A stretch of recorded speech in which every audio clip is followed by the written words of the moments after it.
Il y a une vérité qu'on ne dit jamais aux gens après 70 ans.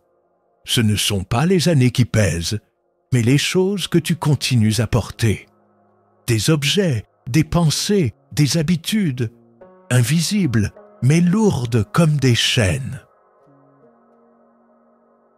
Tu crois peut-être que le vieillissement est inévitable, que la fatigue, l'oubli ou le manque d'envie sont normaux.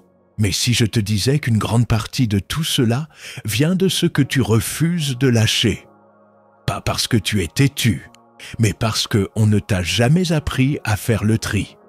Alors, dis-moi sincèrement, combien de choses gardes-tu encore, juste au cas où? Et combien d'entre elles te nourrissent vraiment? Si tu veux vivre les années qui viennent avec plus de clarté, plus de légèreté et plus de vérité, il va falloir apprendre à dire adieu. Dans cette vidéo, je vais te révéler 8 choses que tu dois absolument laisser derrière toi si tu veux transformer ta vie après 70 ans. Certaines vont te surprendre, d'autres vont peut-être te déranger, mais toutes ont un pouvoir immense. Dis-moi en commentaire, quelle est la chose dont tu as le plus de mal à te détacher aujourd'hui? Et si tu veux découvrir la dernière, celle que personne n'ose nommer, reste bien jusqu'à la fin. Abonne-toi et active la cloche, car ce que tu vas entendre ici, personne ne le dira à ta place. Si tu savais à quel point le corps humain est prêt à se régénérer, même après 70 ans, tu verrais chaque matin comme une chance. Mais voilà ce qu'on ne te dit pas. On ne vieillit pas uniquement par le temps. On vieillit surtout par accumulation. Accumulation d'inflammations silencieuses, de pensées figées, d'objets inutiles, de relations vides. Avec l'âge, le métabolisme ralentit. Oui, mais c'est surtout parce que le système nerveux est submergé. Trop d'entrées, pas assez de tri. Des études récentes sur la longévité, notamment celles menées à Okinawa ou en Sardaigne, montrent que les centenaires partagent une habitude simple. Ils savent se délester, pas seulement de possessions, mais aussi de poids émotionnels, de routines nocives, d'informations toxiques. Ils vivent moins dans le toujours plus et davantage dans l'essentiel choisi. Le système de santé, lui, te prescrit des pilules, pas des allègements. Il soigne les symptômes sans te dire que la surcharge mentale, digestive, affective est souvent la racine. On te pousse à consommer, à garder, à contrôler, jamais à lâcher. Mais voici la vérité dérangeante. Ton corps pourrait retrouver de la vitalité, ton esprit, plus de clarté, ton cœur, une paix nouvelle. Mais à une condition, accepter de laisser partir. Cette idée, si simple, fait peur à notre société, parce qu'elle oblige à changer. Et pourtant, c'est la première clé. Maintenant, on va entrer dans le vif. Tu découvriras 8 choses concrètes que tu dois commencer à abandonner. La dernière, crois-moi, remettra en question une croyance profondément ancrée dans notre culture. La première habitude que tu dois bannir si tu veux vivre longtemps, c'est garder au cas où. Tu connais ce tiroir que tu n'ouvres plus, ce vêtement qui ne te va plus, ce papier que tu devrais jeter mais que tu conserves au cas où. Ce réflexe, aussi banal qu'il paraisse, fatigue ton cerveau. C'est un signal constant. Attention, il faut tout prévoir, tout garder, tout contrôler. Or, après 70 ans, ton énergie est précieuse. Et chaque objet inutile, chaque document obsolète, chaque objet sans fonction, te vole un peu de ton calme intérieur. Le cerveau adore l'ordre. Pas l'ordre rigide, mais l'espace. En neuropsychologie, on parle de surcharge cognitive.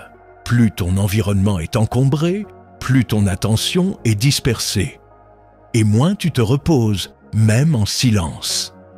Alléger ton espace, c'est créer de la clarté mentale. Alors commence par une chose simple. Choisis un objet que tu gardes, au cas où, et laisse-le partir. Tu verras, il ne manquera pas. Mais toi, tu te sentiras un peu plus vivant.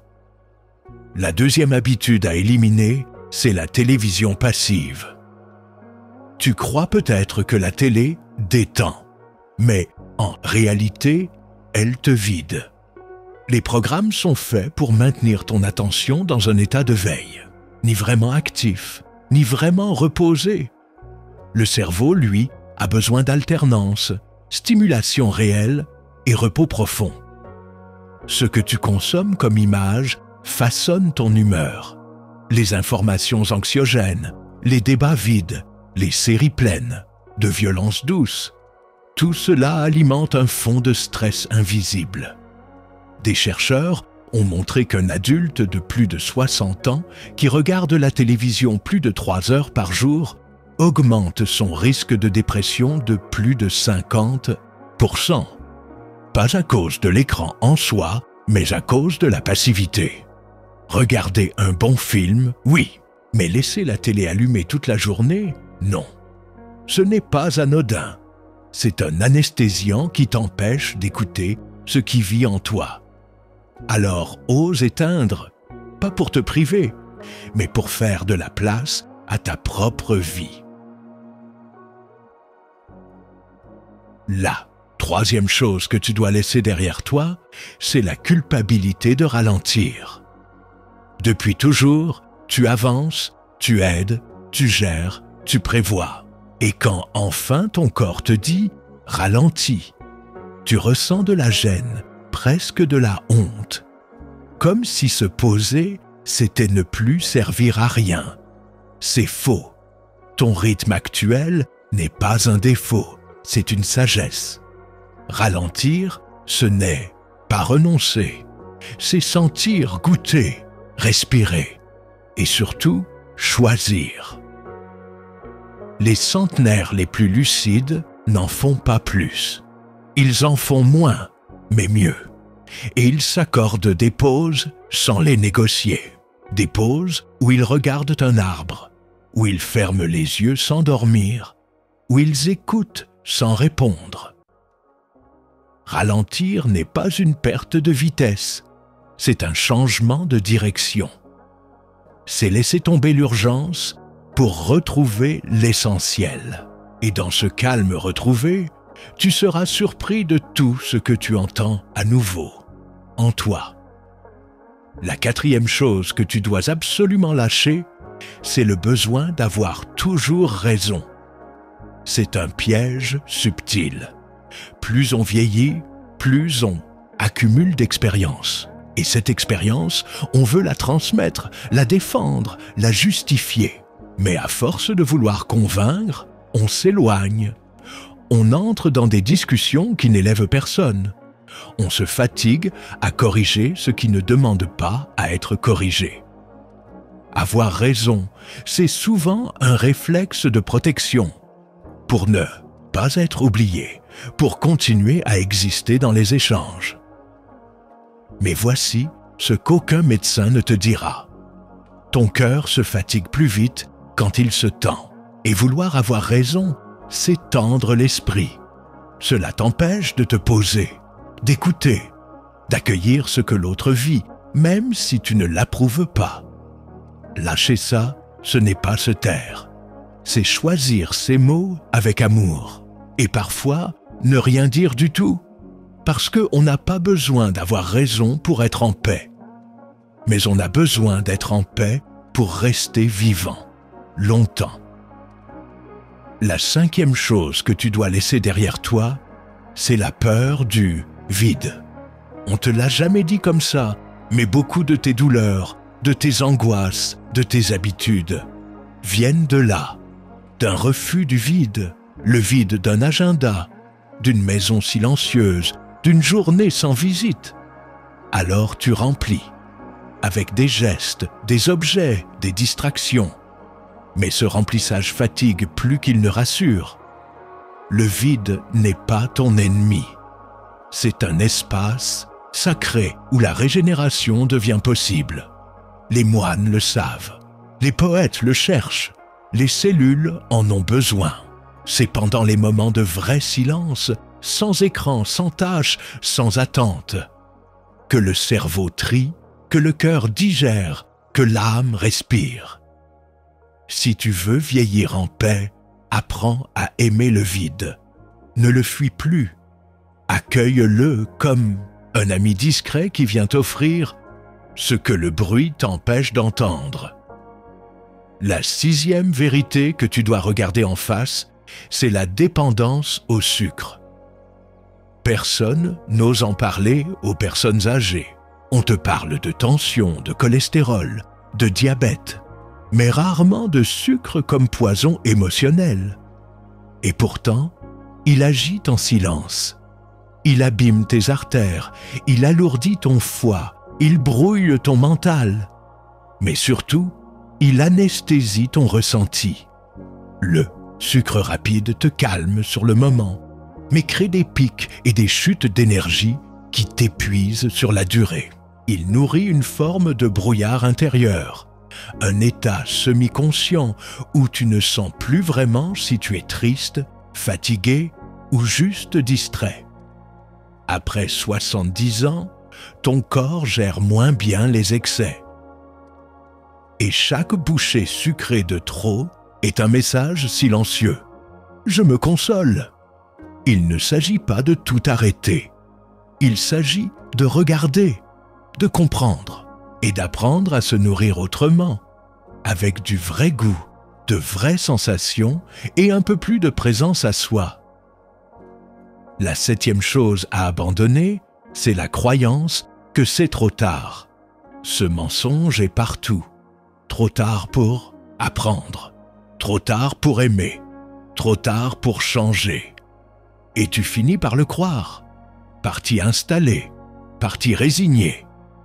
Mais le corps n'a pas de calendrier fixe. Des études ont montré que même à 80 ans, on peut gagner de la masse musculaire, que le cerveau peut créer de nouvelles connexions jusqu'au dernier souffle, que le cœur, lui, ne connaît pas la date de péremption. C'est la croyance qui tue, pas l'âge. Chaque jour que tu passes à croire que c'est trop tard, c'est un jour où ton potentiel se replie. Alors, répète-toi ceci: il me reste du temps.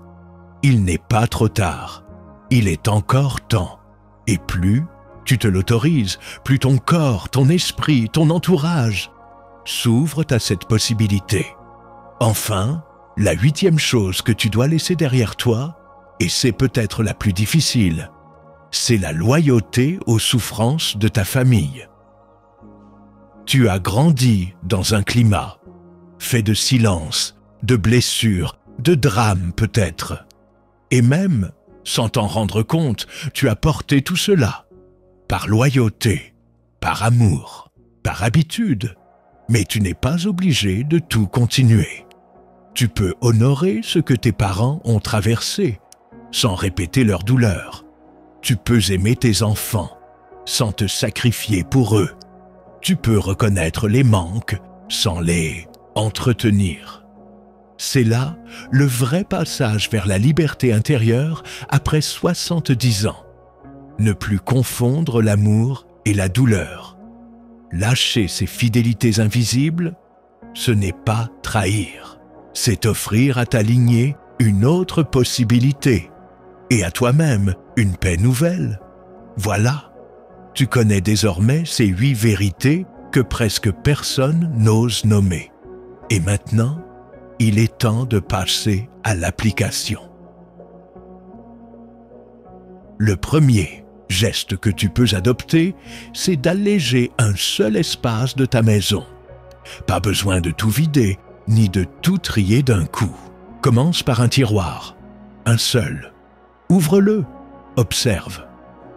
Prends chaque objet dans ta main et demande-toi: est-ce que cela me sert? Est-ce que cela me nourrit? Est-ce que cela me libère?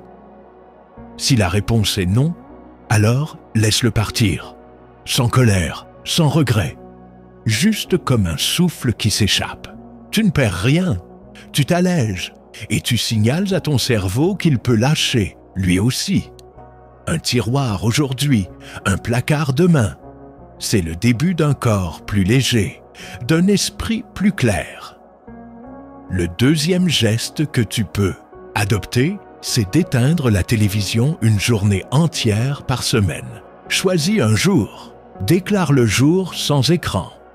Pas pour te punir, pour te reconnecter au silence, à tes pensées, à la lumière qui passe par la fenêtre, à un livre oublié ou à une conversation qui aurait pu naître.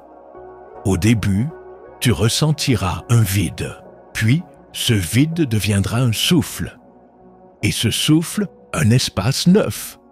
C'est dans ce genre d'espace que naît la lucidité, celle qui guérit, celle qui éclaire, celle qui guide. Le troisième geste que tu peux adopter, c'est de créer un rituel lent, rien que pour toi.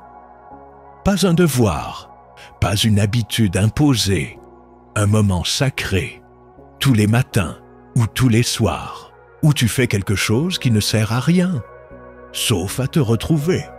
Cela peut être écrire 3 phrases dans un carnet, éplucher un fruit lentement, allumer une bougie, marcher pieds nus, ou juste respirer en silence pendant 5 minutes. Cher, rituel, c'est ton ancrage. Il n'a pas besoin d'être grand ni visible. Mais il dit ceci: je suis encore là, je me respecte, je m'écoute. Le quatrième geste que tu peux adopter, c'est de choisir un aliment sucré que tu vas consciemment abandonner. Pas tous les sucres, un seul, celui que tu consommes machinalement, le biscuit de l'après-midi, le sucre dans le café, la friandise du soir. Ne le remplace pas, remercie-le, puis dis-lui au revoir. Observe ton corps les jours suivants. Tu sentiras peut-être un vide, puis une clarté, une stabilité, un retour à toi. Ce n'est pas une punition, c'est une libération. Et si tu tiens 1 semaine, tu auras déjà franchi un seuil. Le plus dur n'est pas de changer d'aliment, c'est de changer de relation à soi. Le 5e geste que tu peux adopter, c'est de parler à ton corps à haute voix. C'est étrange peut-être, mais puissant. Chaque matin, regarde une partie de ton corps, ton visage, tes mains, tes jambes, et dis-lui merci. Dis-lui que tu le vois, que tu sais tout ce qu'il a porté, que tu vas l'écouter maintenant. Cette reconnaissance, ton corps l'attend. Il ne veut pas être parfait, il veut être reconnu. Et la reconnaissance, plus encore que les médicaments, active les hormones de réparation. Tu n'as pas besoin d'un discours, juste d'une phrase sincère. Tous les jours, c'est ainsi que l'on recolle les morceaux du lien entre l'âme et la chair. Le 6e geste que tu peux adopter, c'est de dire non, au moins 1 fois par semaine, pas par égoïsme, mais pour restaurer ton intégrité. Tu as passé une vie à dire oui, par amour, par devoir, par réflexe. Et parfois, tu t'es oublié. Alors maintenant, choisis un moment où tu ne feras pas ce qu'on attend de toi, où tu choisis ton besoin, même s'il est simple. Le besoin de repos, de silence, de solitude. Dire non, c'est dire oui à ce qui compte vraiment. Ce n'est pas rejeter les autres, c'est te choisir un peu plus. Le 7e geste que tu peux adopter, c'est d'appeler une personne du passé pour apaiser quelque chose, pas forcément pour tout régler, mais pour fermer une boucle, pour déposer un mot, un pardon, un merci. Tu peux aussi écrire une lettre si tu ne peux pas appeler, ou simplement poser la main sur ton cœur et dire ce que tu n'as jamais osé dire. Tu ne fais pas cela pour l'autre. Tu le fais pour libérer ton cœur de ce qu'il porte depuis trop longtemps. Le cœur aussi a besoin de respirer. Le 8e geste que tu peux adopter, c'est de remplacer une croyance qui t'enferme par une phrase qui t'ouvre. Tu sais, ces petites phrases qu'on se répète. « Je suis trop vieux pour ça. À mon âge, ce n'est plus possible. Il faut faire avec. » Remplace-les, une par une, par des phrases plus vivantes. « Je peux encore apprendre. » Ce n'est pas trop tard pour être vrai. « Je mérite la paix, même maintenant. » Ce changement intérieur, invisible, transforme tout. Il change ta posture, tes cellules, ton énergie. C'est comme repeindre un mur en lumière. Ces gestes ne sont pas spectaculaires, mais ils sont puissants parce qu'ils partent de toi et reviennent à toi. Et c'est là que commence la vraie longévité.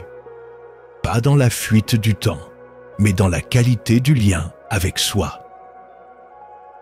Tu as maintenant découvert ces 8 vérités que peu de gens osent te dire, et ces 8 gestes simples que tu peux mettre en place dès aujourd'hui. Tu sais qu'après 70 ans, la vie ne s'arrête pas. Elle se transforme. Mais cette transformation ne vient pas de l'extérieur. Elle commence ici, dans ce que tu es prêt à laisser derrière toi. Les objets inutiles, les écrans vides de sens, la vitesse imposée, la volonté de tout contrôler, la peur du silence, le sucre émotionnel, le poids des croyances et les fidélités invisibles qui ne t'appartiennent plus. Tu peux continuer à porter tout ça, ou tu peux décider doucement, un jour après l'autre, de déposer ces fardeaux. Pas pour devenir quelqu'un d'autre, mais pour redevenir toi, dans ta lumière la plus simple, la plus libre, la plus vivante. Vieillir n'est pas un naufrage, c'est une initiation. C'est un retour à l'essentiel. Et parfois, cela demande du courage. Le courage de dire « ce n'est plus pour moi ». Le courage de dire « j'ai encore quelque chose à vivre ». Alors pose-toi cette question. Et toi, à ton âge, quelle est la seule chose que tu refuses de sacrifier? Est-ce ta paix, ton énergie, ton lien à la beauté, à l'amour, à la vérité? Réponds-moi dans les commentaires. Je veux savoir ce qui te fait tenir debout, ce que tu protèges encore, ce que tu veux transmettre. Et si cette vidéo a fait écho en toi, ne pars pas sans t'abonner. Parce qu'ici, chaque mot, chaque conseil, chaque vérité est pensée pour toi, pour ton corps, pour ton esprit, pour les années qui restent et pour la lumière que tu es encore capable d'offrir. Clique sur « J'aime » si tu veux que plus de gens entendent ces messages. Partage cette vidéo à quelqu'un qui porte trop et qui a besoin de déposer un peu. Active la cloche, parce que les prochaines vidéos pourraient bien changer ton regard sur ce que signifie vieillir. Et surtout, souviens-toi, ce n'est pas en gagnant du temps qu'on vit mieux. C'est en retirant ce qui nous empêche de vivre pleinement. À très bientôt. Et d'ici là, vis léger, vis vrai, vis toi.